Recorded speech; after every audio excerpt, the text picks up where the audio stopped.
ජීවිතයේ විශාල සාර්ථකත්වයන් ලබා ගන්න නම් හැමෝටම ඔබේ සැලසුම් කියන්න අවශ්‍ය වෙන්නේ නැහැ. බොහෝ අය සිහිනගෙන කතා කරනවා. නමුත් ඉතා සුළු පිරිසක් ඒව වෙනුවෙන් ඇත්තටම වැඩ කරනවා. ඔබේ ඉලක්කය විශාල නම් ඔබේ නිහඬතාවයන් විශාල විය යුතුමයි. සමහර වෙලාවට ඔබ කරන දේ කිසිවෙක්ට පේන්නේ නැහැ.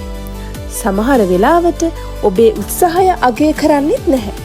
නමුත් ඒක ගැටලුවක් නෙවෙයි. කුඩා උත්සාහයන් එකතු වෙලා තමයි සාර්ථක ප්‍රතිඵල ලැබෙන්නේ. මෙහෙම හිතන්නකෝ, බීජයක් පොළොව යට වපුරන විට එය මුලින්ම කාටවත් පේන්නේ නැහැ. නමුත් එය නිහඬව වර්ධනය වෙනවා. ඔබේ ජීවිතයත් එහෙමයි. අද ඔබ කරන කැපකිරීම, අද ඔබ කරන කුඩා උත්සාහය, අද ඔබ විඳින දුෂ්කරතා, ඒවා හෙට ඔබේ සාර්ථකත්වයේ පදනම වෙනවා. ඔයාට පුළුවන් කියලා විශ්වාස කරන්න. එතකොට ඔයා යන ගමනේ අඩක්ම ඉවරයි. ඒ නිසා අත්හරින්න එපා. අද ප්‍රගතිය පේන්නේ නැති වුණාට මතක තියාගන්න. කුඩා පියවර දහස් ගණනක් එකතු වුණාම විශාල ගමනක් නිම වෙනවා.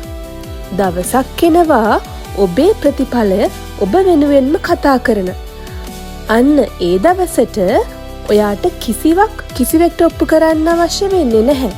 ඔබේ සාර්ථකත්වය ඔබේ කතාව කියාවි. ඒ නිසා නිහඬව වැඩ කරන්න. ඉවසීමෙන් ඉදිරියට යන්න.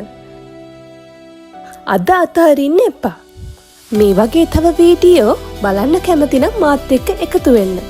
එහෙනම් ඔයාලා සියලු දෙනාටම ජය වේවා.